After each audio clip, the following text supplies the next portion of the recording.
Bueno, vamos a iniciar ya mientras se van incorporando los demás compañeros. Eh, Vamos a tratar la unidad 6, el cual hace referencia a los conceptos básicos macroeconómicos. Y como ustedes recordarán, en las primeras clases cuando tuvimos presenciales, habíamos hablado de la división de la economía. La economía en sí, la economía general en sí se divide en tres partes. Lo que sería la economía descriptiva, el cual se basaba meramente en el sentido común, y después va evolucionando. La economía descriptiva, el cual se basa en el sentido común, evoluciona en lo que sería la teoría económica. Y la teoría económica tiene a su vez dos subdivisiones, que es la microeconomía y la macroeconomía. Y luego de la teoría económica evoluciona lo que sería la política económica. Y la política económica ya habla de ideología, ideología en cuanto a la política y el modelo de política económica que se suele aplicar en el mundo. Bueno, nosotros vamos a quedarnos en la segunda división. Recuerden, economía descriptiva, teoría económica y política económica. Nosotros estamos ahora en el segundo, en la política económica. La política económica, la base es la ciencia. Y la ciencia se vuelve a dividir otra vez en dos tipos, lo que sería el estudio científico de la microeconomía y el estudio científico de la macroeconomía.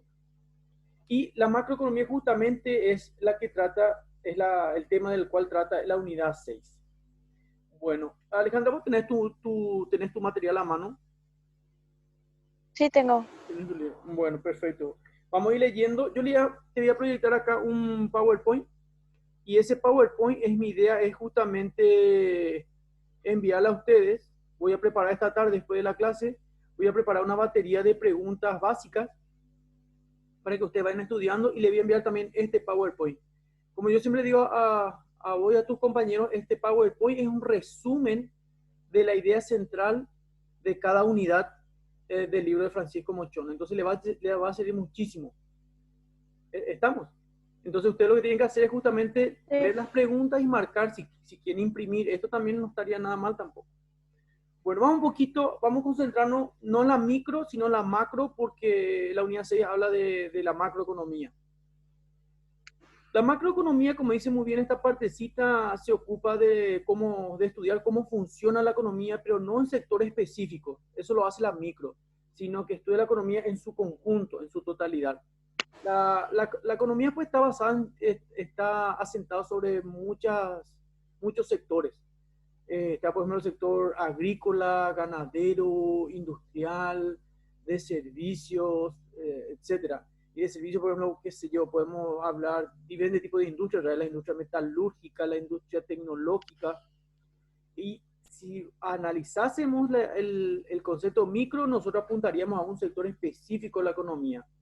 Pero como acá estamos hablando de la macroeconomía hace la misma cosa que la micro, pero no analiza en sectores específicos de la economía, sino le mira la economía como un todo. No sé si Sería en forma general. sería en forma general. Por ejemplo, la macroeconomía analizaría el Producto Interno Bruto del Paraguay. Y en el Paraguay hay muchos tipos de industria. Hay industria que fabrica materiales de construcción, otro que fabrica pizza, otro que fabrica camisa, otro que fabrica tal cosa. Entonces, la macroeconomía ve en un concepto global, en un concepto general, y analiza, por ejemplo, la economía del Paraguay o analiza la relación de la economía del Paraguay con otros países. Por ejemplo, las relaciones comerciales que existen con otros países, por ejemplo, el Mercosur, en todo caso. Y la microeconomía sí que se basa en un sector específico de la economía. Eh, en realidad, la economía se estudia desde los dos puntos de vista, tanto micro como macro. ¿Cuál es el propósito de la macroeconomía? El propósito es obtener una visión que sea simplificada de la economía, pero que al mismo tiempo permita conocer cómo actúa o el nivel de producción que tiene una economía en un país. O, como dice muy bien en el material, en relación también con un conjunto de países. Por eso pues se habla también de bloques comerciales. Eso es macro. Yo estoy explicando conjuntamente también la micro con la macro para que el alumno pueda ver la diferencia entre uno y otro. ¿Qué tal? ¿Te va quedando claro hasta ahí? ¿No hay ningún problema? Sí, sí, Perfecto. todo bien. Cualquier cosa, Alejandra, vos no dudes en, si por ahí algo no te queda claro, pregúntame, no hay ningún drama en eso. Dale. Perfecto. Vamos a ir avanzando entonces. Eh, Vamos a estudiar las variables que estudia la macroeconomía, que son dos. Justamente hablamos de esto. Esta es la primera variable, que es producción agregada. ¿Qué es producción agregada? Es básicamente la producción de la economía, pero en su conjunto. Todo lo que produce el Paraguay. Es muy importante, me voy a adelantar un chiquitito.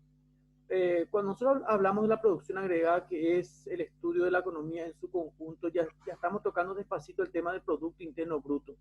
El Producto Interno Bruto de cada país es justamente esto, el análisis de la variable denominada producción agregada, que estudia todo lo que produce el Paraguay. Por ejemplo, para establecer el Producto Interno Bruto del Paraguay, se tiene que computar en valores nominales. ¿Qué quiere decir eso? En valores monetarios. ¿Cuánto el Paraguay produjo en camisas? ¿Cuánto el Paraguay produjo en pizza? ¿O cuánto el Paraguay produjo en maquinaria? Entonces se suma el valor monetario, o sea, que cuántos miles de millones de dólares, y eso sería el Producto Interno Bruto del Paraguay. Eso es producción agregada. Pero el tema es que no existe una sola fábrica que fabrica pizza, o una sola fábrica que fabrica camisa, o una sola fábrica que fabrica maquinaria, sino existen muchas fábricas. Entonces, el tema es que hay una pequeña diferencia entre una fábrica y otra. Por ejemplo, una fábrica acá en Encarnación fabrica camisa a 10.000 guaraníes, y una fábrica paraguaya, que también fabrica camisa en San Lorenzo, fabrica a 9.000. Y otra fábrica que fabrica camisa en el Chaco fabrica a 8.900. Entonces no se puede calcular diferentes precios. Entonces la macroeconomía estudia la siguiente variable, que es nivel de precios. El nivel de precios básicamente es establecer un precio promedio de todas las camisas que fabrica Paraguay. Por ejemplo, si una fábrica fabrica 9.000, otra fabrica 8.900 y otro a 8.000, que sea 9.100. Entonces lo que se establece es un promedio, y ese es nivel de precios. Entonces, esas son las dos variables que estudia la macroeconomía. Uno, la producción agregada, que simplemente es analizar lo que la economía produce en su totalidad en un país. Y el otro es, como existen muchos precios, establecer un precio promedio. Porque no va a haber otra forma. Una locura sería calcular el Producto Interno Bruto de un país al precio que fabrica cada empresa. Sería una locura, sería imposible. Entonces establece un nivel de precios, y el nivel de precios, cuando sale, por ejemplo, si sale el examen, pues tenés que saber que el nivel de precio es precio promedio. Eso es, precio promedio, un promedio. Y cuando hablamos de producción agregada, es lo que produce la economía, pero en su totalidad, en su conjunto. Creo que es bastante claro, hasta ahí no hay drama, ¿verdad? No, ninguna. Perfecto. Por eso yo recalco otra vez que estos son ideas centrales. Lo lindo sería, lo que estamos haciendo ahora, ¿verdad? Participar en clase, más o menos analizar esto en forma como estamos haciendo, y después utilizar esta idea central, pero mirar un chiquitito el libro, ¿verdad? O sea, mirar, leer todo lo que concierne a eso para tener una idea más clara. ¿Por qué digo eso? Porque no quiero que ustedes se concentren solamente en este PowerPoint que yo le envío a ustedes, sino quiero también que ustedes lean su libro para tener una idea creería yo, más completa del concepto. Bueno, vamos a seguir leyendo. La macroeconomía, para poder analizar cómo funciona la economía, se centra en el estudio de una serie de variables, que eran esas dos primeras, producción agregada y nivel de precios, que le van a permitir lograr dos propósitos. Sí. O sea que la macroeconomía estudia estas dos variables, producción agregada, que es producción en su conjunto, todo lo que produce una economía en su conjunto de forma global, y establecer un nivel de precio, o sea, precio promedio de lo producido. Ahora, ¿para qué para qué justamente tiene en cuenta estas dos variables económicas? Para lograr estos dos propósitos. O sea, estos dos propósitos no se va a lograr si macroeconómicamente no se analiza estas dos variables. ¿Y cuáles son esos propósitos? Uno, primero establecer unos objetivos macroeconómicos bien concretos. Y otro propósito sería diseñar una política macroeconómica acorde a lo que el país necesite. Yo te comento, por ejemplo, bueno, ahora no estamos todavía cerca de elecciones políticas, pero ¿tú ya votaste, Alejandra, alguna vez? ¿Ya llegaste a votar? En el colegio, sí. No, sí, así para centro de estudiantes, algo así. Claro, dentro de lo que sería pero votación así como ciudadana ya en elecciones generales, por ejemplo, no todavía, ¿verdad? No todavía. No todavía. Te vas a dar cuenta ahora cuando en las próximas elecciones vos ya estudiante ya vas a estar ya empadronada para votar. Cuando Sí, prestando más atención ahora cuando se lleguen las elecciones vas a ver que muchos candidatos van a hablar de las políticas macroeconómicas. Yo me acuerdo de ¿vos te acordás de este candidato, este Santiago Peña, que fue presidente del Banco Central sí, Paraguayo? sí. Bueno, cuando él fue candidato yo me acuerdo bien que, y con Marito, me acuerdo bien que habían estado en un debate presidencial y hablaban mucho de políticas macroeconómicas. Mucha gente joven no le presta tanta atención a estas palabras hasta que de repente empezamos a escuchar en gente que son los que van a liderar el destino de nuestro país y ahí empezamos a prestar atención. Ah, existe esta palabra y qué significa. Cualquier candidato político que va a manejar las riendas de un país, no solamente de forma política partidaria, sino también en cuestión económica, habla de políticas macroeconómicas. Las políticas macroeconómicas son muy importantes porque más o menos de esas políticas, a partir de la aplicación de esas políticas, nosotros podemos determinar cuál va a ser nuestro rumbo económico. Y estamos hablando de nuestro rumbo económico por un periodo de 4 o 5 años. Entonces, esas son cuestiones, estoy comentando más que sean cuestiones muy importantes para atender. Vamos a hablar de lo que son las políticas macroeconómicas, ya que son temas que se toca siempre. La política macroeconómica está integrada por un conjunto de medidas del gobierno. Por eso son muy importantes. Cada candidato pues dice, si yo gano, estas van a ser mis medidas o estas van a ser las cosas que yo voy a tomar en cuenta para llevar la economía. Entonces, la política macroeconómica está integrada por ese conjunto de medidas gubernamentales que están destinadas a qué? Nada más y nada menos que a influir sobre la marcha de nuestra economía en conjunto. Para darte una idea más clara de este tema, la decisión económica de cualquier político podría influir en tu futuro y en mi futuro, por ejemplo. En nuestro futuro como Ujú. estudiante, en nuestro futuro como para obtener trabajo, en nuestro futuro como para controlar la inflación, en un montón de cosas tremendamente importantes. Ahora, ¿cuáles son los tres objetivos claves que tiene la macroeconomía? No solamente en un país como el nuestro, que es un país en vía de desarrollo. Estos objetivos son los mismos para un país como Paraguay, que es un país con recursos limitados, un país en vía de desarrollo, como para un país rico también como Estados Unidos. Estos conceptos son universales. Por eso te quiero decir que estos objetivos, si vos estudias en los Estados Unidos, vas a ver que los objetivos macroeconómicos americanos son los mismos que los que tenemos aquí. ¿En qué se diferencian? En cómo se apliquen, por supuesto. Ahí está la diferencia. En cómo se aplique y en la administración de los recursos y en la cantidad de recursos que tiene cada país. Pero los objetivos son los mismos. ¿Cuál es el primer objetivo que tiene cualquier política macroeconómica? Siempre suele ser el principal, es que haya un rápido crecimiento de la producción. ¿Qué quiere decir rápido crecimiento de la producción? Producir cuanto antes, cada vez más, más. Una rápida producción. Solamente que acá yo voy a acotar algo muy importante que te das cuenta que en el libro, cuando vos leas el libro, vas a ver que aparece ese concepto. El crecer rápidamente es muy importante, pero no solamente crecer rápidamente. Rápidamente me refiero al volumen, el volumen físico, grandes cantidades de materia prima, grandes cantidades de recursos, sino que eso sea sostenible. ¿A qué te suena sostenible, por ejemplo, Alejandra? Si decimos un rápido crecimiento de la producción en el Paraguay, pero que sea sostenible. ¿A qué te Que suena? se puede mantener. Que se pueda mantener ese crecimiento. El tema pues es como gráficamente que crezca la producción y de repente llega un momento que no podemos aguantar ese crecimiento y eso cae en picada libre.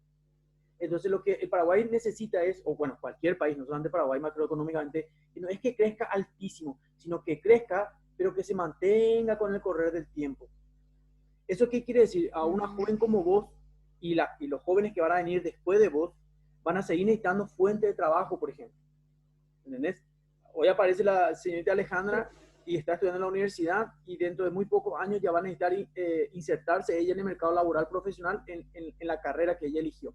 Bueno, pero mientras vos vas estudiando y ya vas terminando tu año como universitaria y querés incursionarte ya como trabajadora, ya sea en el campo administrativo, contable o de ingeniería comercial, va a haber gente que va viniendo detrás tuyo, ¿entendés? Entonces, ¿cuál es la cuestión? Nosotros necesitamos solamente generar fuentes de trabajo para tu grupo, hermano, o para tu generación. sino la economía tiene que crecer y tiene que ser sostenible con el correr del tiempo.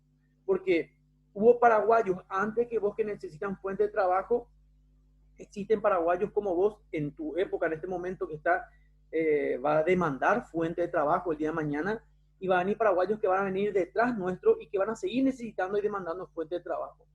Entonces nosotros, el rápido crecimiento de la producción no tiene que ser por un momento, por un solo momento nomás, o por un breve momento, tiene que ser sostenible. Nosotros necesitamos un crecimiento constante. Más o menos me voy explicando. Sí, sí, se entiende perfectamente.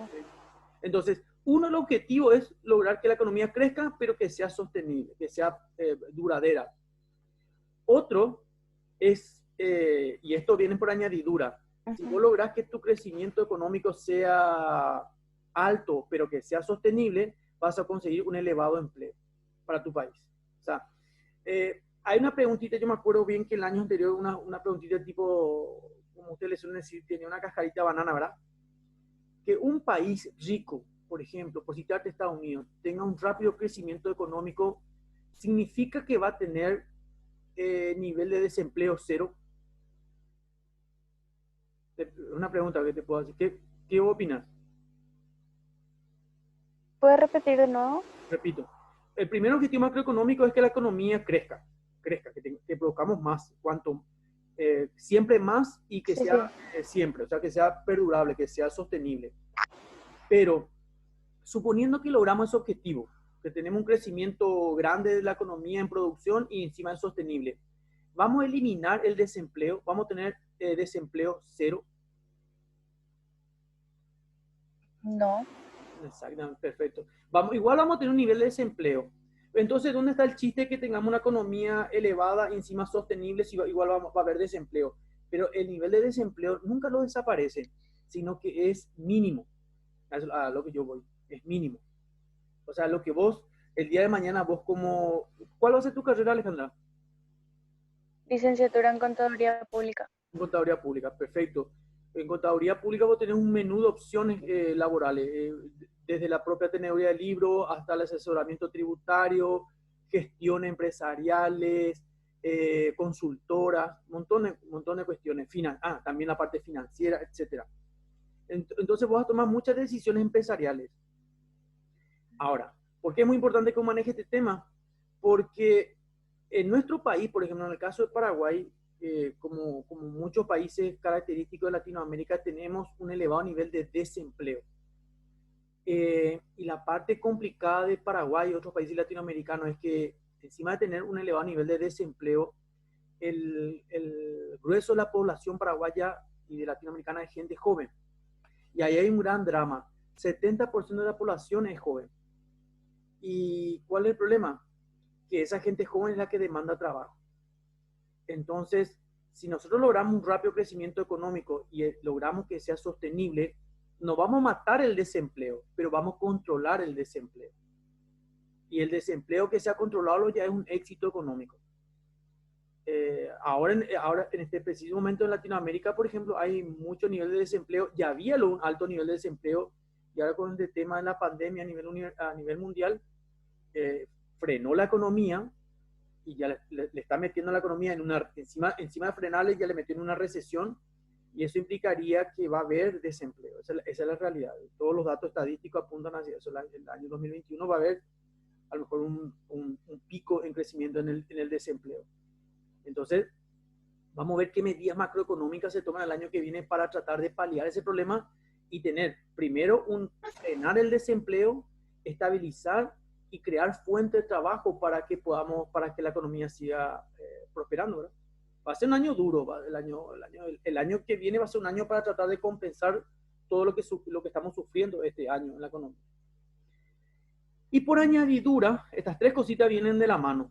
Por añadidura, si logramos el primer objetivo macro, que es tener un crecimiento grande de producción en la economía, y logramos que sea sostenible, y con eso logramos tener un elevado nivel de empleo, que la mayoría de las personas tengan trabajo, el tercer y último punto para cerrar el círculo y que todo sea una maravilla es que estabilizar los precios,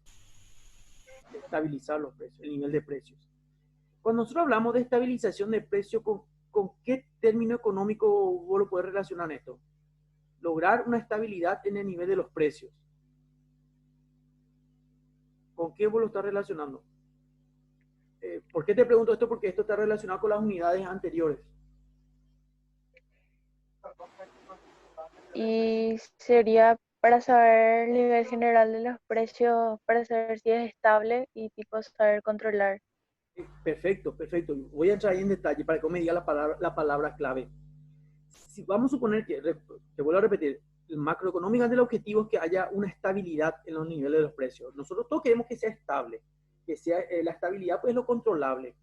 Pero ¿qué pasa cuando el nivel de los precios es inestable? Por ejemplo, sube el precio de las cosas. ¿Con qué palabra lo relacionas eso? Una inestabilidad en los precios. Normalmente la inestabilidad es a la suba. Sube el precio de las cosas.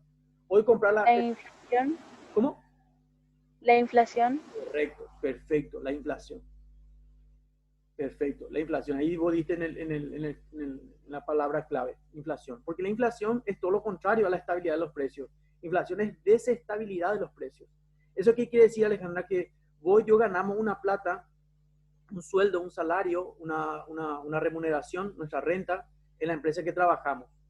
Pero lo más probable es que nosotros ganemos la misma plata este mes. Y sigamos ganando el mismo salario el mes que viene y el siguiente mes. Y así vamos a ganar siempre. Vamos a suponer que si hablamos de un salario fijo, está ganando el mismo salario de enero a diciembre. Hay muy poca variación en nuestro salario. Pero ¿qué pasa con el precio de la camisa, de la pizza, del pasaje, del combustible, del alquiler? Cuando no hay estabilidad de los precios en tu país, esos precios van subiendo. Entonces, da la casualidad que el departamento que vos estás alquilando, hoy estás pagando 1 millón de guaraníes y el mes que viene puede ser 1.200.000, un incremento del 20%. Pero el problema es que tu salario no sube en compensación a tus costos de vida. Entonces, ahí relacionamos con dos efectos que nosotros estudiamos ya en la unidad anteriores, que son el efecto renta y el efecto sustitución. efectos de sustitución. Efecto renta dice que cuando sube las cosas y tu renta en vos se mantiene fija, se mantiene igual, por decir una manera, automáticamente nos hace un poco más pobre que antes. Pero ¿por qué más pobre si nadie nos tocó nuestro salario? El tema es que nuestro salario se devalúa, pierde su poder, porque vos necesitas más plata para seguir consumiendo la cantidad de cosas que vos necesitabas. Pero lo que pasa es que tu plata se devalúa porque las cosas suben. Entonces, nosotros ahí recurrimos al efecto sustitución. Y ahí está el problema, que hay cosas que se van a poder sustituir, pero hay cosas que no se pueden sustituir. Si sube el precio de, qué sé yo, vos compras una gaseosa de una marca, ¿verdad? Y subió la marca esa y compras otra marca. En todo caso, a lo mejor no es la misma cantidad, la misma calidad o el mismo gusto, pero en fin, es una gaseosa. Pero ¿cómo sustituir el alquiler, por ejemplo? Ahí está un problema. El alquiler o la maestría que vos estés estudiando en ese momento o los remedios que estés consumiendo. Entonces hay cosas que no se pueden sustituir y esa es la parte grave. En fin, estos son los tres objetivos macroeconómicos que cualquier país necesita tener bien marcado para poder tener una economía estable. O si no, recordad de que todos los problemas se desencadenan normalmente desde el problema económico. ¿Por qué nosotros ahora, por ejemplo, en la salud estamos pasando por una crisis sanitaria en Dios, y eso que la pandemia no nos está golpeando a nosotros, gracias a Dios, fuerte, ¿verdad? Es porque justamente económicamente nosotros no estamos preparados. Nosotros no teníamos tantos hospitales, no teníamos tantas camas de terapia intensiva, en nuestras No ambulancias hay los insumos necesarios tenemos los insumos necesarios. tampoco. Exactamente. Pero si nosotros hubiésemos tenido una economía sólida, una economía seria, nosotros teníamos que estar inclusive importando de otros países. Nosotros teníamos que, si hubiéramos sido una economía desarrollada, nosotros hubiéramos fabricado todos nuestros propios insumos. Hubiéramos fabricado nuestras propias camas de terapia intensiva, nuestros propios respiradores, nuestro propio barbijo, todo lo hubiéramos fabricado acá. Y con eso abarataríamos el costo y habría mayores cantidades para todos los pobladores. Por eso yo entiendo también la medida que tiene el gobierno en sentido de querer controlar este tema, porque ¿por qué se quiere controlar y es muy estricto con el tema de la cuarentena? Porque no tenemos insumos. O sea, sabemos que no tenemos las armas para pelear esto. Entonces, o si tenemos, tenemos muy poco. Entonces, recurrimos al procedimiento más inteligente, que es la prevención. Prevenimos, porque si no prevenimos, sabemos que carecemos por completo de insumos suficientes y perderíamos esa guerra, seguro. Porque miramos a los países más desarrollados como España o como Italia, que son países europeos con una economía mucho, mucho más sólida, con un Producto Interno Bruto mucho más elevado que Paraguay, y causó estragos, una enfermedad en su país y en su economía. Y nosotros tenemos que cuidarnos al triple para que no nos pase eso, porque sabemos bien que no tenemos, económicamente no estamos preparados. Y bueno, vamos un poquito a hablar así en grandes, vamos a leer rápidamente cada objetivo macroeconómico. Vamos a empezar por lo que sería el rápido crecimiento de la producción. El crecimiento de la producción, que es el primer objetivo macro. Contar con una elevada cantidad de bienes y servicios es algo que todos los países necesitan y desean. Eso es categórico. El indicador más amplio de la producción total de una economía es lo que nosotros conocemos como Producto Interno Bruto. Por eso van a escuchar siempre mucho en los diarios, los noticieros, siempre se habla del PIB. ¿Y qué es el PIB? Es simplemente un indicador económico que te ayuda a medir el valor del mercado de todos los bienes y todos los servicios finales que produce un país durante un año. Eso es. Nada más y nada menos el PIB. Es como una regla. El PIB es el que determina tu valor como economía. Por ejemplo, Alejandra, te hago una pregunta. ¿Qué es lo que determina tu valor como estudiante en la universidad? No como persona, como estudiante. El estudio. ¿Cómo?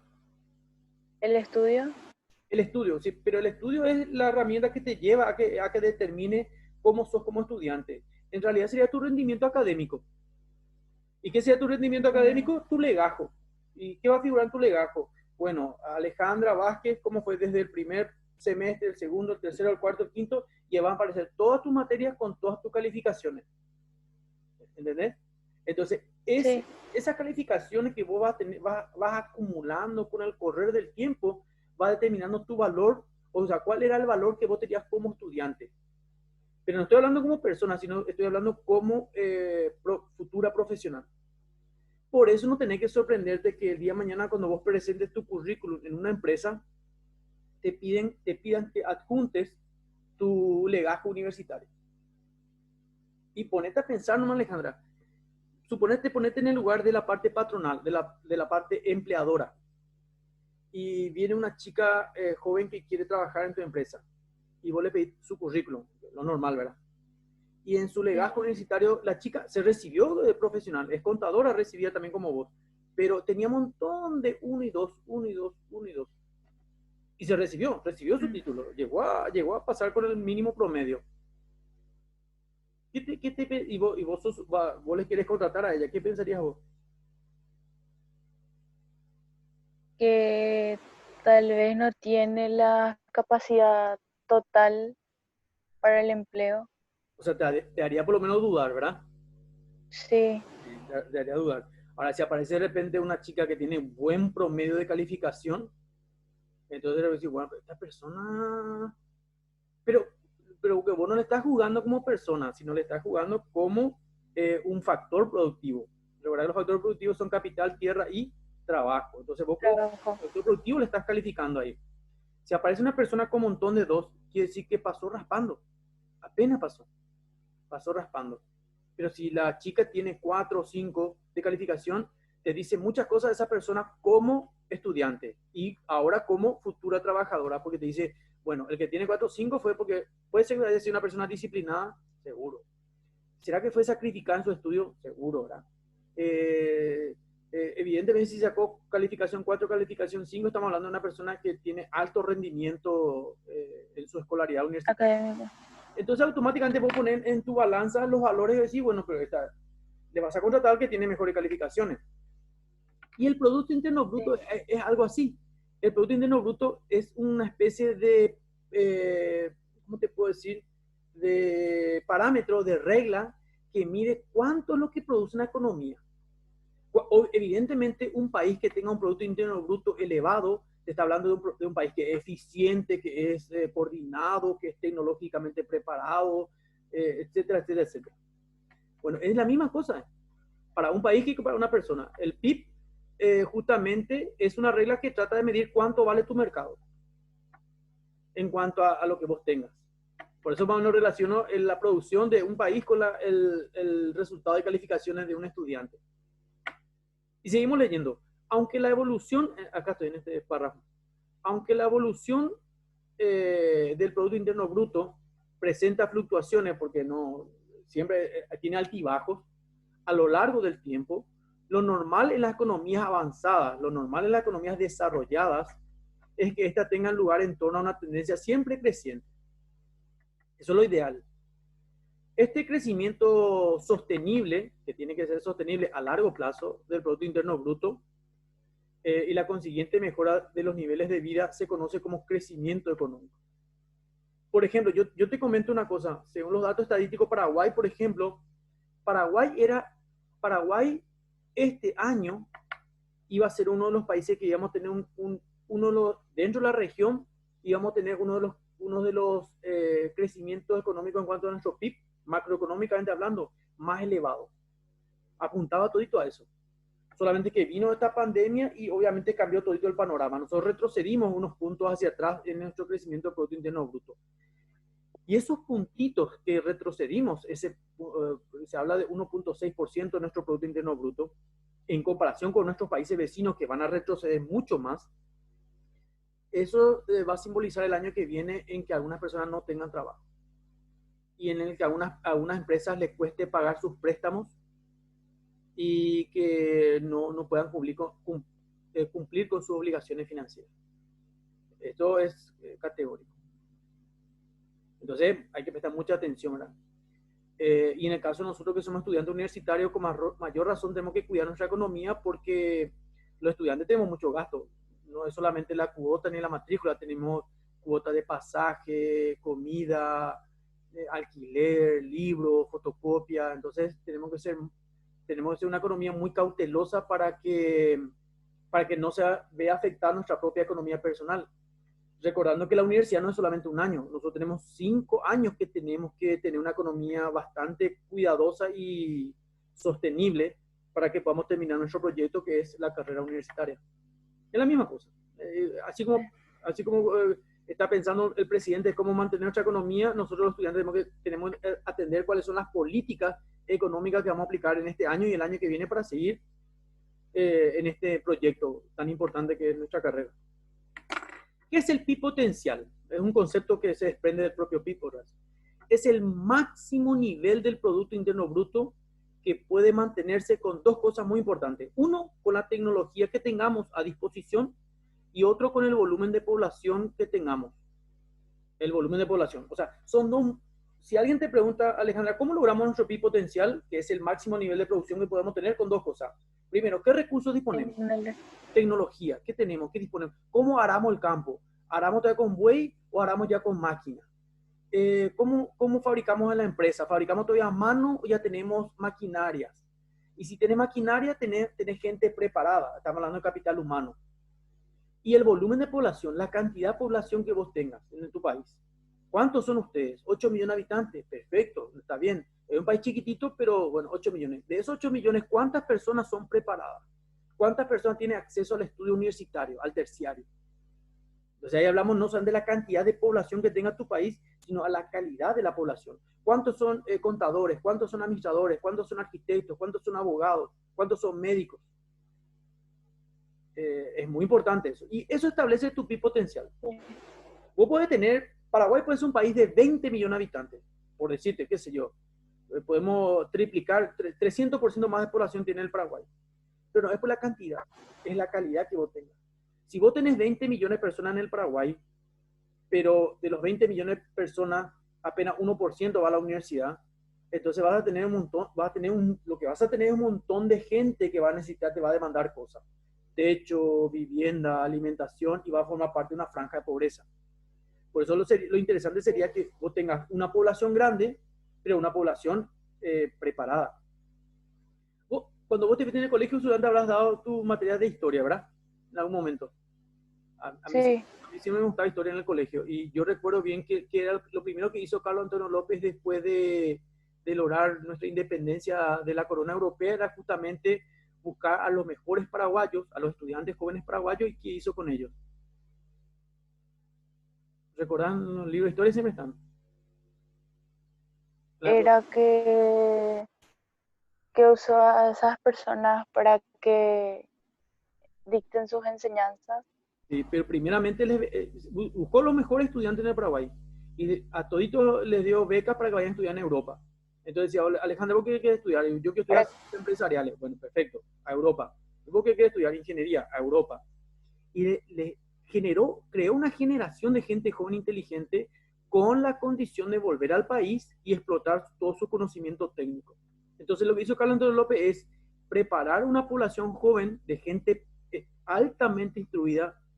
Estamos hablando de personas con un alto nivel de calificación como capital humano, y los trajo otra vez acá al país, y eso generó un efecto multiplicador. Venía Alejandra Vázquez como una profesional que fue a estudiar en Inglaterra como en ciencias empresariales, vino ella y le enseñó a otros 20 jóvenes como ella, ¿entendés?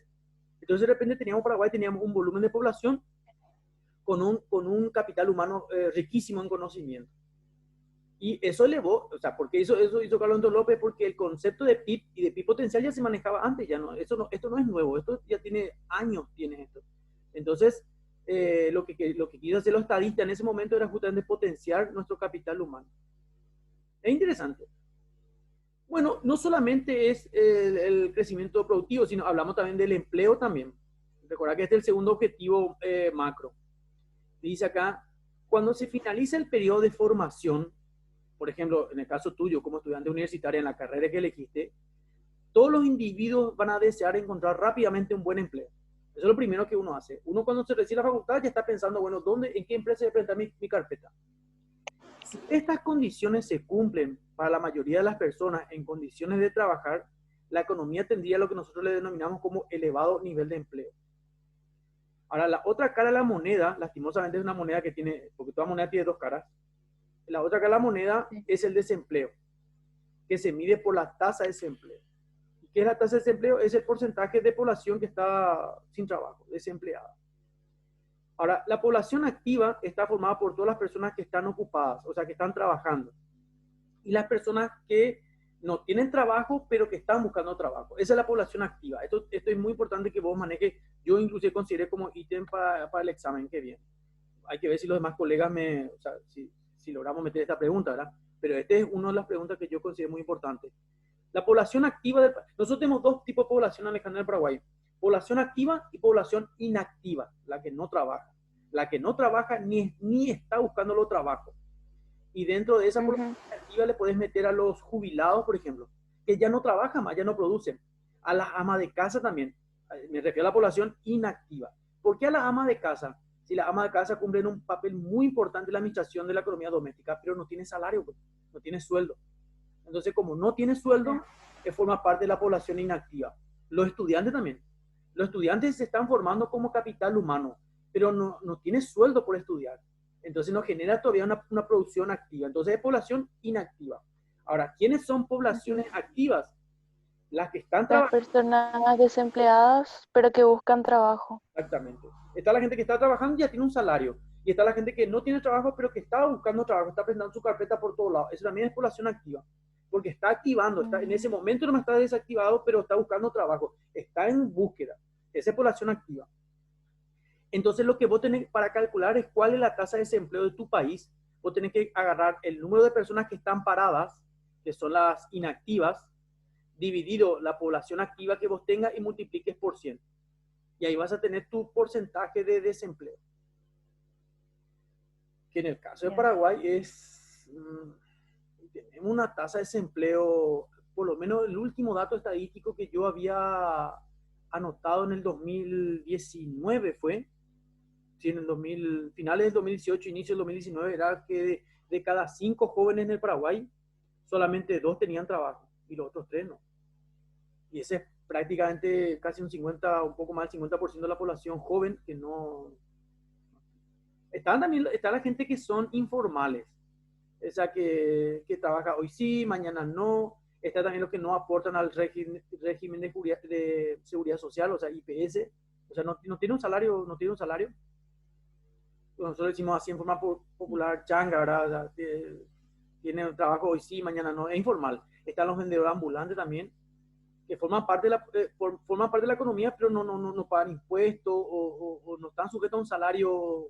Puede ser que hoy tengan o puede ser que la semana que viene no tengan. Y O sea que no tienen un salario fijo. no, exactamente. Salario fijo no me refiero en cuanto al monto, sino que puede ser que esta semana tenga salario y puede ser que la semana que viene no esté trabajando también.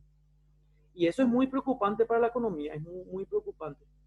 Y si vos le sumás que 70% de la población es joven, joven te digo ese tío de 35 años para abajo, o sea, esa es la población joven Sí. que debería estar trabajando, toda esa gente debería estar ocupada, porque toda esa gente come, necesita remedio, necesita techo y una manera de poder acceder a todas esas cositas pues es teniendo trabajo y al tener trabajo pues tienes renta y con la renta debería pagar su techo, su remedio, su comida, etcétera. Así es. Creo que es bastante claro, ¿verdad? Vamos bien hasta ahí, ¿verdad? No hay, Sí, está bien. no hay creo que ningún. Y llegamos al tercer objetivo principal, que es la estabilidad de los precios, que vos dijiste, tener una inflación pero controlada, lograr una inflación controlada. Lograr una inflación estable o controlada es un objetivo macroeconómico, pues los fuertes crecimientos de precios, o sea, cuando suben los precios, distorsionan las decisiones de las empresas y de los individuos y por lo tanto impiden una asignación eficiente de los recursos. El indicador más frecuente del índice general de precios es el IPC. El IPC significa índice de precio de consumo. ¿Y qué mide? Mide cuánto te cuesta la canasta básica familiar.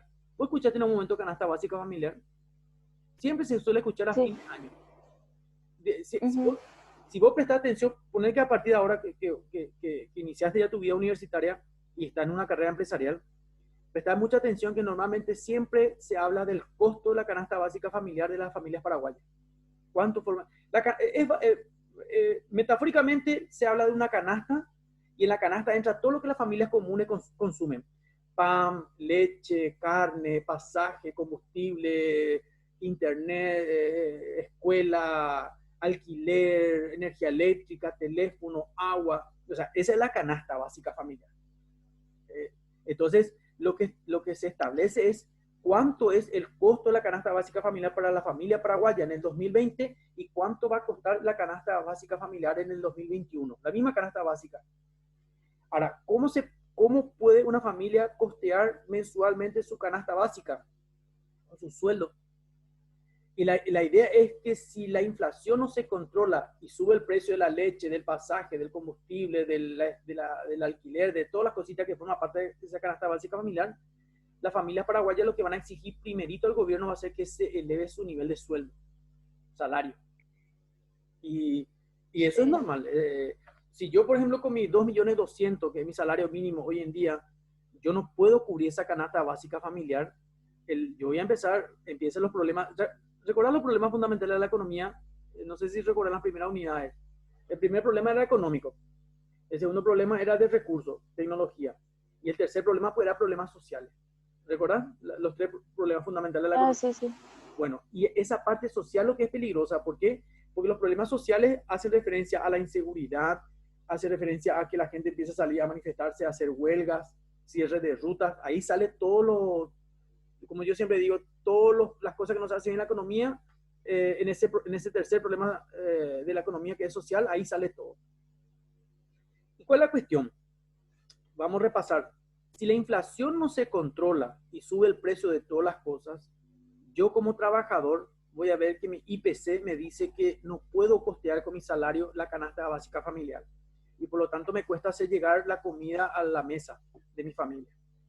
Entonces lo que voy a pedir al Estado es que me eleve mi salario. ¿Cuál es el problema de elevar el salario? Atendé bien, Alejandra, porque este tema vamos a tocar en la unidad 7 por ahí.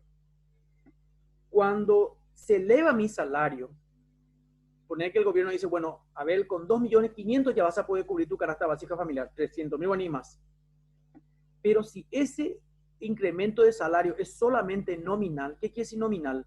Solamente son números, le pongo más ceros a lo que yo tenía como salario, eso es peor que, como se suele decir, es peor ese remedio que la propia enfermedad.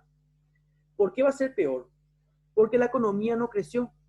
Lo único que hace el gobierno en ese caso es decirle al Banco Central del Paraguay que imprima más billetes, elevamos el salario de todos los trabajadores, pero hablándote mal y pronto, vas a tener más papel, dinero en tu bolsillo, pero vas a tener menos poder adquisitivo, porque eso se convierte otra vez, elevar el salario por alzar más el salario, significa, es como echarle más leña al fuego de la inflación. Así como sube tu salario de vos, de mí, de los trabajadores, de todo el mundo, va a empezar a subir el precio de todas las cosas. ¿Entendés lo que te quiero decir? Entonces, Sí. Tu salario va a subir, ponerle que entre un 5 y un 10% máximo va a subir tu salario. Máximo. Recuerda que tu salario era 2.200.000 y ahora elevamos un 10%. Poner 1.400.000 y pico mil guaníes. Ponele. Pero ¿cuánto va a subir la leche? La leche está pagando 5.000 y de repente va a salir 6.000. Subió un 20%. Tu pasaje está pagando 2.500, va a subir 3.500. Entonces llega un momento que, al fin y al cabo, tenés un poco más plata en el bolsillo, pero te sale más caro las cosas. ¿Por qué hace? La pregunta es, ¿por qué los gobiernos suelen hacer eso? Porque esa es la solución más salomónica que hay. Si tu pueblo dice que no puede costear su costo de vida, no puede comprar su canasta básica familiar, alzar un mal salario. Y eso es lo más fácil, pues. Porque lo ideal sería es controlar la inflación, pero para controlar la inflación vos tenés que contraer la economía. Y para frenar la inflación significa que tenemos que apretar los cinturones, exigir cierto sacrificio al pueblo y obviamente evitar que los precios sigan subiendo. Porque alzar nomás el salario no es la solución real. Eso se llama control de precios. Pues recordad bien, porque vamos a tocar en la próxima unidad eso y ahí vas a ver cómo es tan jodido este tema, ¿verdad? Cómo se puede convertir peor, puede hacer más daño el remedio que se quiere aplicar que la propia enfermedad. Bueno, vamos a leer esta partecita. Dice, el indicador más frecuente para poder determinar el índice general de los precios, cuánto vale tu costo de vida y el mío también, es lo que nosotros conocemos como índice de precio-consumo, o IPC, que mide cuánto cuesta una canasta fija de bienes generalmente adquirida por el consumidor promedio. Las variaciones del nivel de precio se conoce como tasa de inflación, que refleja la tasa de crecimiento o el descenso del nivel de precio de un año con respecto a otro. Yo te doy un ejemplo más concreto. ¿Cuál es la unidad monetaria más alta que tenemos en el Paraguay, Alejandra? La unidad monetaria más alta que tenemos en el Paraguay. De nuestro billete, digo. 100.000 guaraní, ¿verdad? ¿Entendí? Sí. En cuanto a nuestra unidad monetaria, que es el guaraní, el 100.000 es el billete más grande que tenemos. Después está el 50.000, después está el 20 y así vamos, ¿verdad? Bueno, 100.000 guaraníes. ¿Qué pasa si vos te vas a Estados Unidos y hablas de $100.000? Porque acá en Paraguay está hablando de 100.000 guaraníes. ¿Tiene el mismo valor? No. Nada que ver, ¿verdad? Nada que ver. Es mucho más alto el dólar. Muchísimo, muchísimo más alto. $100.000 sería para nosotros acá ¿cuánto sería $100.000? Sería 65 millones de guaraníes, ¿no? O más. Sí. 650 millones de guaraníes. Más, creo que es. ¿Y porque hace 1.500? Bueno, sí, 650 millones de guaraníes. Bueno, ¿y cómo? Ese 100.000 acá vale 100.000 y ese 100.000 allá vale 650 millones. La cuestión es la siguiente. Si vas a convertir la moneda americana en moneda nacional, el 100.000 guaraníes acá sería, a ver un poco cuánto sería 100.000 guaraníes, para ser exacto. Un ratito, ya me quedé ya también con la gana de saber bien. 100.000 guaraníes dividido 6.500 sería $15 nomás. 100.000 guaraníes, un número de 6 dígitos, es igual a $15. ¿Qué te quiere decir eso, Alejandra? ¿Te das cuenta de la cantidad de cero que tuvimos que ponerle a nuestros números para equipararle a $15? ¿Te das cuenta? Sí. $15 por un lado, 100.000 por el otro. Eso quiere decir que cuanto más cero nosotros le metamos a nuestro billete, quiere decir que más inflación nosotros tenemos. Más inflación. ¿Entendés? La gente no se da cuenta, bueno, la gente que no estudia carrera empresarial, no se da cuenta que cuanto más cero tenga tu número, más devaluado está tu moneda, menos poder adquisitivo vos tenés. Por eso de repente en un país con 2 dígitos ya se equipara al valor de tu número con 6 dígitos. No vaya a sorprenderte que el día de mañana tu salario sea, ponele, ¿cuánto está ahora un kilo de coquito? Ponele, por decirte más, 5.000 guaraníes. Y dentro de unas décadas ese mismo kilo coquito valga 50.000 guaraníes. ¿Por qué 50.000 guaraníes? Porque vas a necesitar ponerle más cero al salario de los obreros paraguayos para que puedan comprar ese mismo kilogramo de coquito o de pan. Y eso es devaluación, pura devaluación de nuestra moneda. Por eso nunca te preguntaste, Alejandra, ¿vos te fuiste ya a posada en algún momento a hacer compra o lo que sea? Sí, varias veces. Varias veces. ¿Viste que el guaraní no acepta nosotros en la Argentina, nuestro guaraní? No acepta. No, Pero nosotros aceptamos los pesos argentinos, ¿verdad? sí, sí, sí. La misma cosa. Andate al Brasil y vas a ver que nuestro guaraní no se acepta. Pero nosotros sí aceptamos los reales brasileños.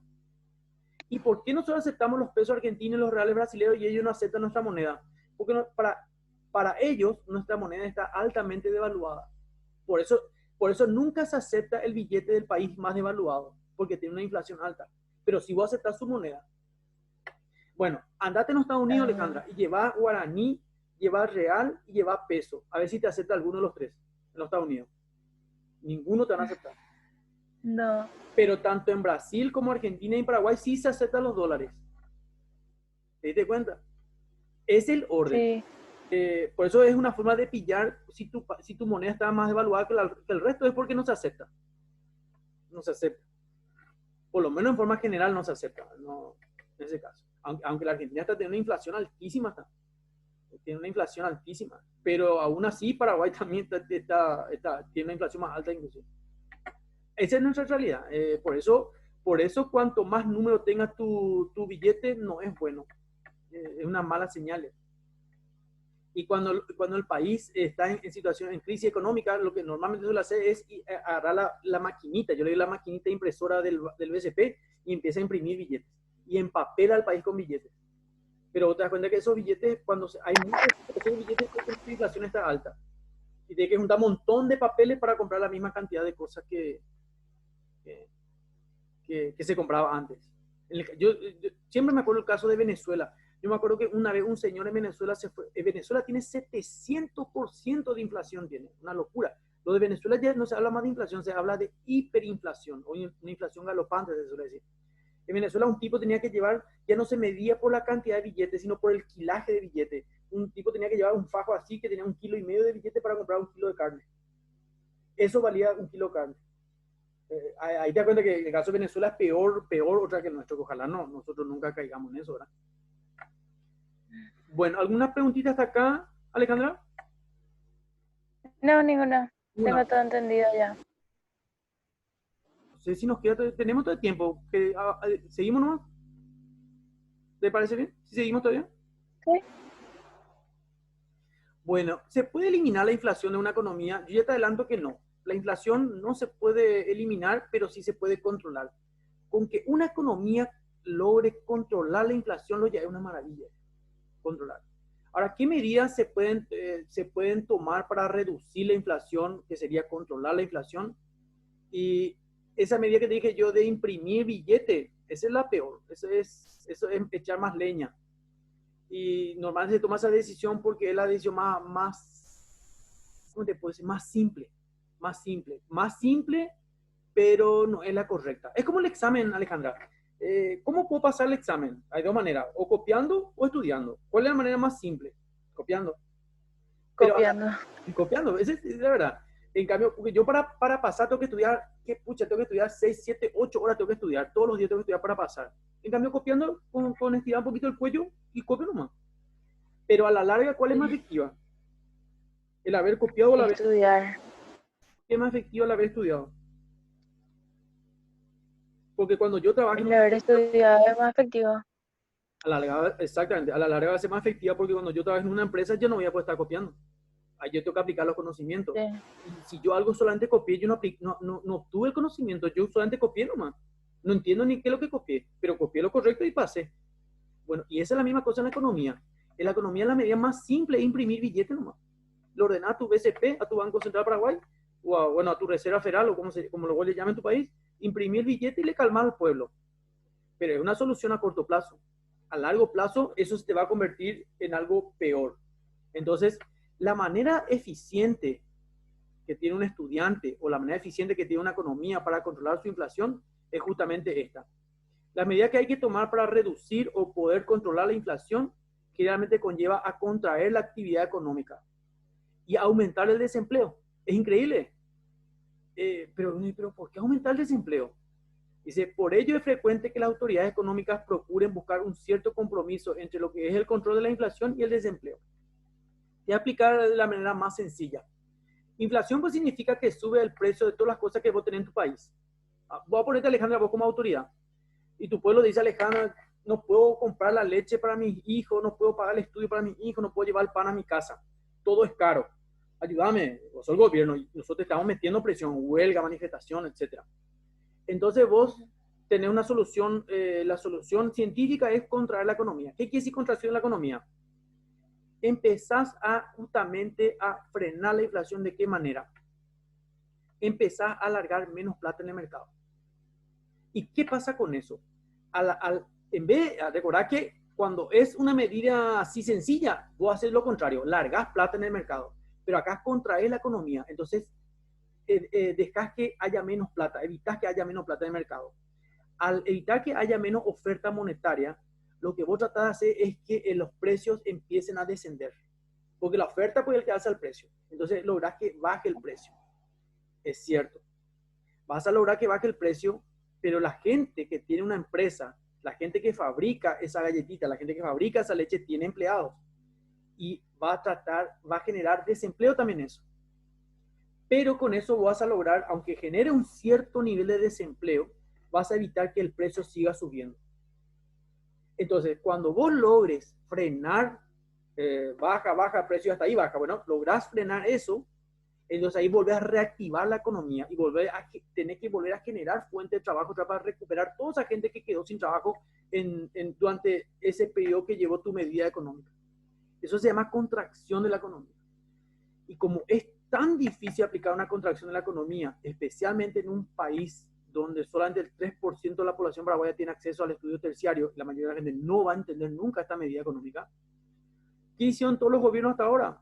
Y recurrió a la manera más sencilla. Metele orden al Banco Central de Paraguay que imprima billete y empapela tu país con billetes. Pero eso a la larga, inflación. Sube. En todo caso que se vea el presidente que viene detrás tuyo.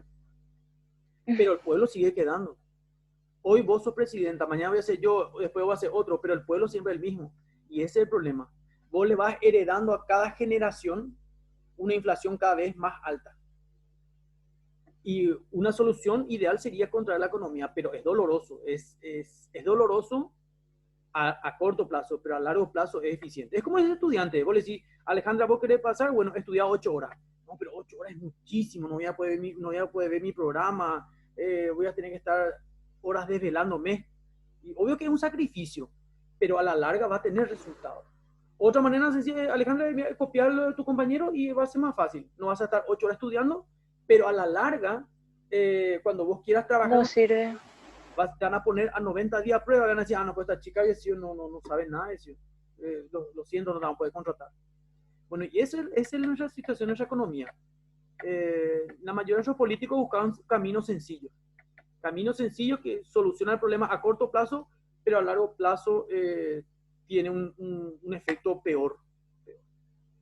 Por eso en el Paraguay, si vos te preguntas por qué un Paraguay, siendo un país tan rico, todo es más caro, y bueno, por eso.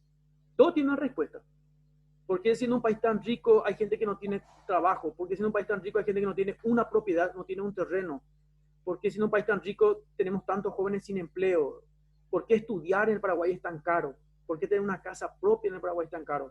Bueno, y ese es el efecto grave que trajo la economía de tantas medidas sencillas que se hicieron para que ciertos políticos puedan perpetuar su cargo perpetuar su cargo donde estén. Esa es la realidad. Así es. Y yo digo que tenemos tiempo todavía. Seguimos avanzando nomás. ¿Te parece bien? Sí. Total, Sí. hasta que nos corten, nosotros le metemos clase. ¿Cuáles son los instrumentos que tiene la política macroeconómica? Y son dos. Los principales instrumentos que tiene cualquier gobierno macroeconómicamente es estos dos. la política monetaria y la política fiscal. Estos son los principales. Este fue también otro tema que yo puse como candidato para el examen. ¿De qué trata? Vamos a explicar primerito, Alejandra, la política monetaria. Cuando hablas de política monetaria, siempre recordate como futura profesional que vos estás hablando del Banco Central de Paraguay. Política monetaria. Acá existen muchas instituciones del gobierno que son importantes, pero ya que estamos tocando en esta partecita que habla de instrumentos de la política macroeconómica, cuando hablamos de política monetaria es el BCP. Y cuando hablamos de política fiscal, recordad que es el Ministerio de Hacienda. Esos son los dos principales. Vamos a hablar de política monetaria. Banco Central del Paraguay. ¿Cuál es la función del Banco Central del Paraguay? La política del Banco Central del Paraguay es justamente regular y controlar la oferta de dinero en el Paraguay. La oferta de dinero y los tipos de intereses, porque el dinero pues tiene un valor. ¿Cuál es el valor del dinero? El interés.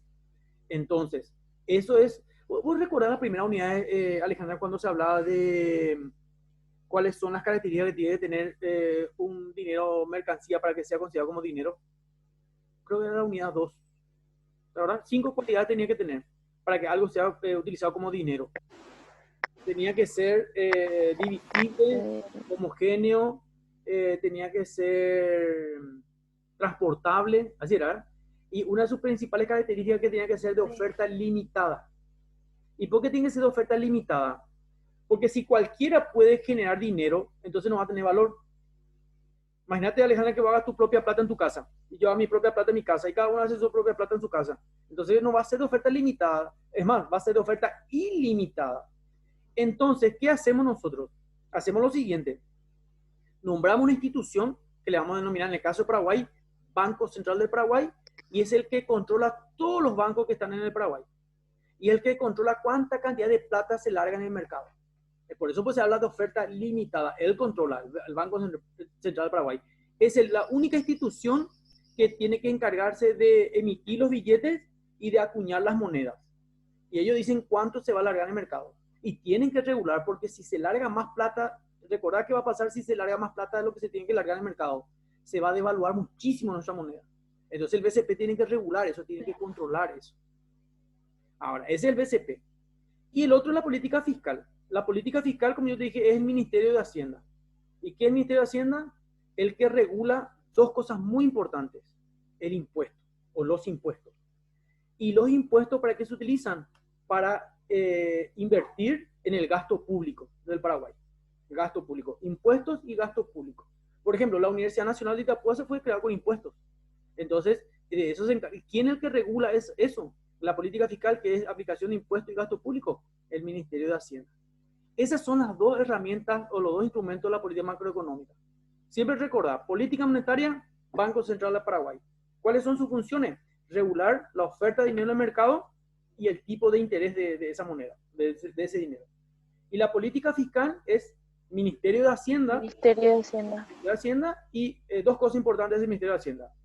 Impuestos. Gasto público y los impuestos. Exactamente. El Ministerio de Hacienda pues tiene que gastar la plata para que vos tengas una ruta nacional por la cual puedas transitar, vos, tu mercadería, lo que sea. El Ministerio de Hacienda tiene que hacer un hospital público para que vos te puedas ir a atender ahí. El Ministerio de Hacienda que tiene que largar la plata para que se haga una universidad nacional, para que vos o tus hijos ya mañana puedan estudiar. Entonces, es público. Por ejemplo, la Universidad Nacional no es del rector, no es de los decanos, no es de los consejeros, es del pueblo, es del Estado paraguayo, la Universidad Nacional. Es del pueblo, no es un ente privado, es público. Por eso pues, se llama gasto público, el gasto en el pueblo. Por ejemplo, ese alumbrado público que vos tenés enfrente de tu casa, ese alumbrado público no es tuyo porque está enfrente de tu casa, ese es del pueblo. Ahora, ¿cómo se compró ese alumbrado público? Se compró gracias a la recaudación de impuestos y se invierte en el gasto público para que una joven como vos tenga alumbrado público y tu vecino tengan delante de usted, de su casa. Y eso es justamente, por eso la función del Ministerio de Hacienda es muy importante porque tendría que lograr que todos los paraguayos tengan alumbrado público, que tengan universidades, que tengan hospitales, si es posible para todos los paraguayos en cada rincón del Paraguay. Sabemos que no es tanto así también porque tenemos localidades que son muy carentes de todas estas cosas. Pero nosotros tenemos localidades en el Paraguay que no tienen ni camino y sufren muchísimo. sufre muchísimo. Esa es la realidad. Sí.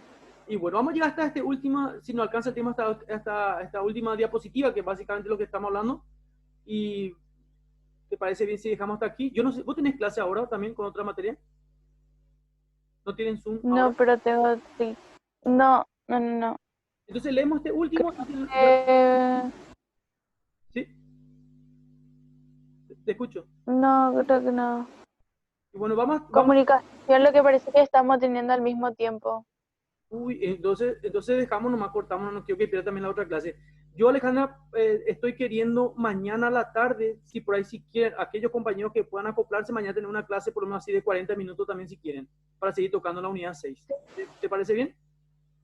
Sí, genial. Dale, perfecto. Entonces damos hasta aquí nomás y te dejo para que vos asistas a la otra clase y mañana a la tarde, por lo menos 40 minutos, vamos a tener una clase, no sé, a partir de las 3, las 4 por ahí, un ratito nomás, 40 minutos, para ir Bueno, refrescando la idea. Dale, buenísimo. Gracias, Alejandra. Estamos en contacto. dale. Chao, chao.